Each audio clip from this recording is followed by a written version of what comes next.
My first SimRacing setup was run on the Xbox Series X, but it didn't take long before I made the switch to PC.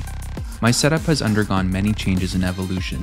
Eventually I journeyed down the rabbit hole of building a water-cooled PC to maximize performance and squeeze the most out of my RTX 3090 and 12900K CPU. As someone who enjoys both the process of planning and building a computer, I saw this as a fun new challenge to take on. After some research, I settled on a primarily EK configuration to keep the build process as straightforward as possible. The company recently transitioned many water blocks and fittings to their EK Matrix 7 system. This standard meant that I could avoid any tubing bends by using specific fittings, everything then lined up nicely with only a few tubing cuts required. Although the process was time-consuming, waiting for all the parts to arrive and the build process itself, I was thrilled with the final result. Even though water cooling has many benefits, one of the downsides is that for someone like me that likes to upgrade my components often, this poses a challenge as once the PC is built, changing a part is not as simple as just unplugging the PC and removing it. It's a long process of draining the loop, ensuring all the liquid is out of all the blocks and radiators, and then dismantling some of the fittings and tubes to remove the component. I had such an experience when my RTX 3090 started failing. I reached out to ASUS, and based on the particular issue, they agreed to repair or replace it under warranty, which meant, however, starting the process I mentioned, to remove the GPU water block, then the card from the block. None of this is as fun as assembling everything for the first time. After sending the card back to ASUS, they decided they would replace it under warranty, which was great news, but this meant putting everything back together and installing the new card in the water block. After getting the entire loop back together again, I may have rushed the process a bit, as I was already frustrated not being able to race for several weeks while I waited for the new card. Hence I decided to skip the always important recommended air leak test, which I had done the first time I built the PC. Well, you know where this is going. After firing up the computer and running the pump, liquid started spraying from a fitting that wasn't tightened properly.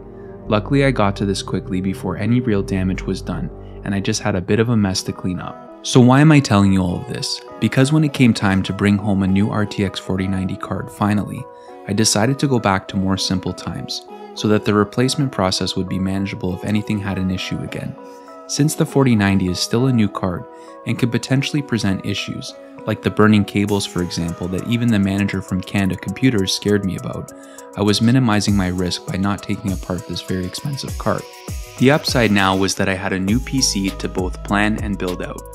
For this build, I also decided to upgrade my CPU.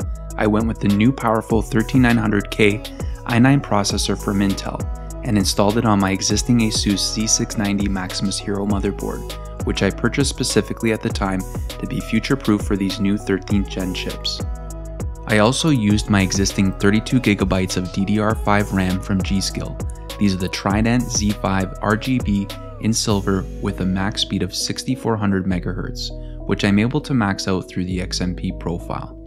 The shiny new 13900K is cooled by the NZXT H7 360mm AIO, which I opted for the non-LCD version and instead decided to install an LCD sensor panel in the case to display other temps and data. And of course, the star of the show is the Zotac Gaming RTX 4090 Trinity OC GPU. For this case, I decided to go with the NZXT H7 Flow. I like the minimal modern design, and the functional front panel gives off an automotive vibe while maintaining optimal airflow. I found this case extremely easy to build in, with some great cable management features like built-in channels and Velcro straps.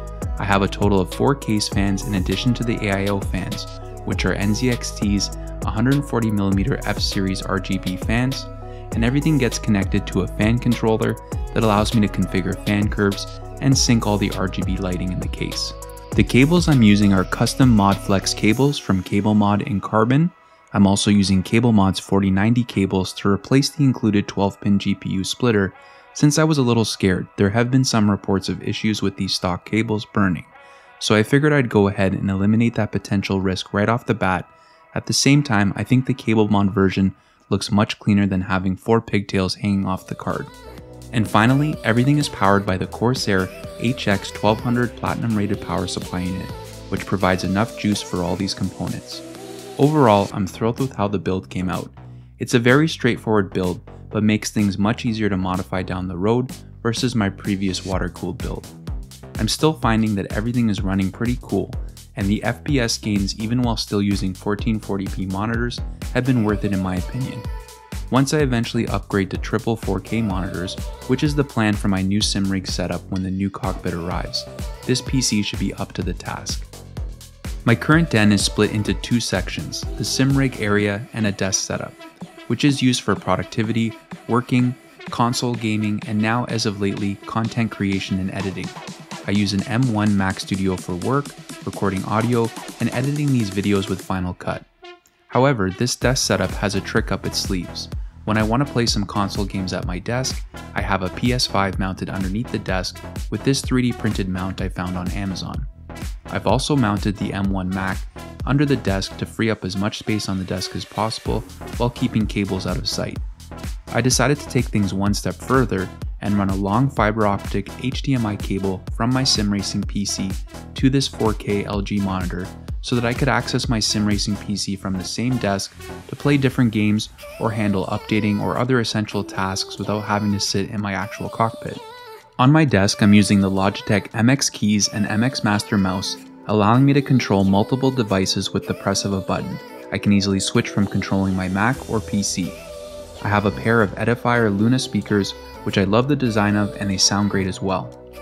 The goal of both these setups was to keep things as simple and functional as possible, giving me lots of flexibility when it comes to sim racing, playing other games, and creating content. If you're interested in any of the items mentioned here, I provided links in the description below.